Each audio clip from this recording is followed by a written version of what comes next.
দেখেন আমরা প্রাথমিক আলোচনা ত্রিকোণমিতির এবং ক নম্বর 6 এর ক নম্বর অংশের সমাধান করেছি। আজকে খ নম্বর সমাধান দেখব।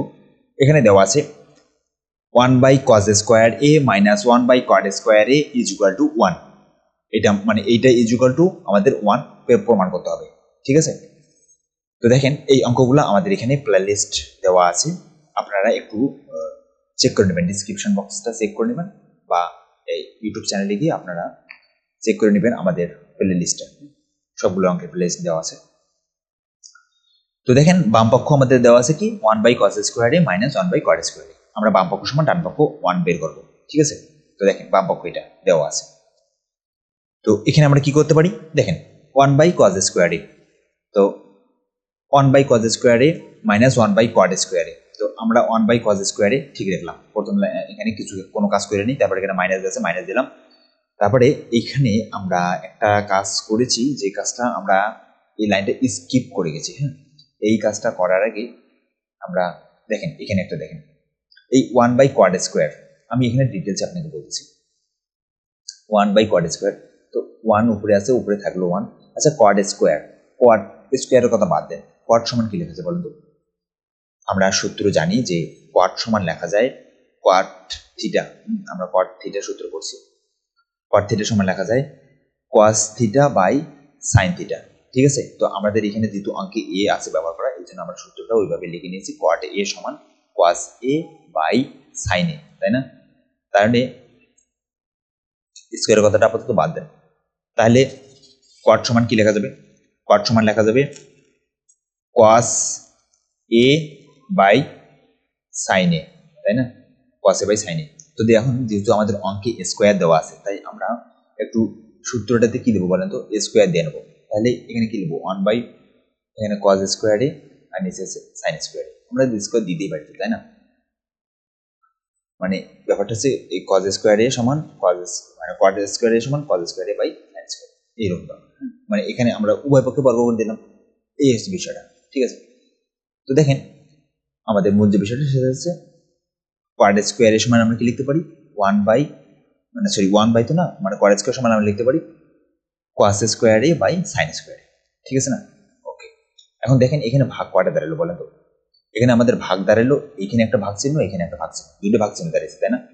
তো একটা অঙ্কে মানে দুটো ভাগ চিহ্ন আমরা এখানে রাখবো না। ঠিক আছে, তো কি করবো, এই প্রথমে 1 আছে, তাই না? 1টা আমরা লিখলাম, তারপরে এই ভাগটা কি করব, গুণ করে দেবো, ভাগটা গুণ করে দিলাম। আচ্ছা, এই ভাগটাকে যখন আমরা গুণ করে দেবো তখন কি ঘটনা ঘটবে বলেন তো? আমরা নিশ্চয়ই জানি যে এই ভাগের পরের যে অংশটা আছে সেগুলো কি হবে, উল্টে যাবে। মানে নিচেরটা উপরে যাবে, উপরেরটা নিচে যাবে। কেন? কারণ এই ভাগটাকে আমরা কি করে দিলাম, গুণ করে দিলাম, এই জন্য। তাহলে নিচেরটাকে উপরে লেখেন, তাহলে উপরে আছে sin স্কয়ার a আর নিচে আছে কি cos স্কয়ার a, তাহলে cos স্কয়ার a। ঠিক আছে, তাহলে 1 into sin square a by cos square a। ঠিক আছে, তাহলে 1 আর sin স্কয়ার a গুণ করলে কি হবে, sin স্কয়ার a হবে, তাই না? এই 1টা উপরে আছে আর নিচে একটা 1 চিন্তা করেন, তাহলে এই 1 sin স্কয়ার a গুণ করলে কি এই sin স্কয়ার a পাবো, আর এই 1 আর cos স্কয়ার a গুণ করলে কি পাবো, cos স্কয়ার a পাবো, তাই না? তার মানে ফলাফল আমরা কি পেলাম, এটা সমান আমরা সর্বশেষ ফলাফল পাইলাম sin square a by cos square a, তাই না? তো এই দুইটা লাইন আমরা আসলে এখানে স্কিপ করে গেছি।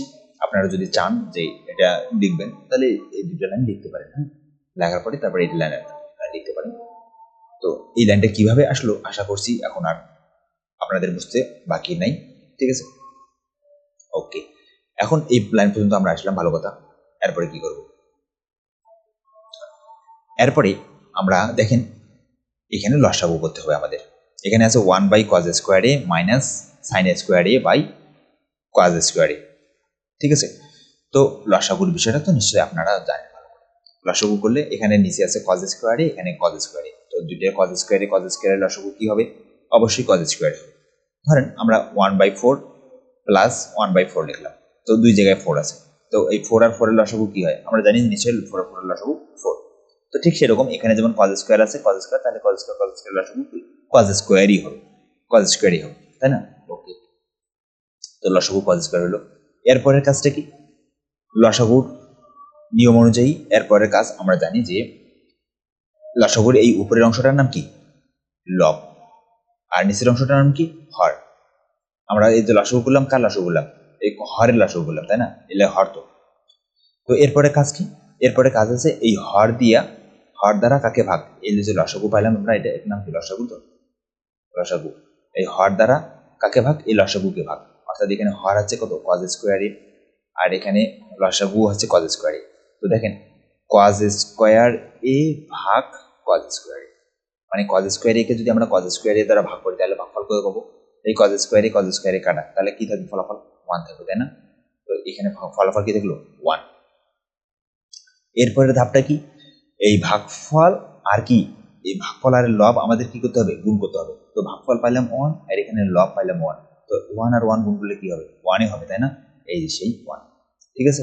তারপরে এখানে মাইনাস, এখানে মাইনাস, তারপরে আচ্ছা এখানে হর হচ্ছে কজ স্কোয়ার, তো এই হর দ্বারা আবার কি? এই লসাগুকে ভাগ, তো এই কজ স্কোয়ার দ্বারা কজ স্কোয়ারকে ভাগ করলে ভাগফল কত পাবো? এই 1 পাবো, তাই না? এখানে যেমন পাইলাম 1, সেই 1 পাবো।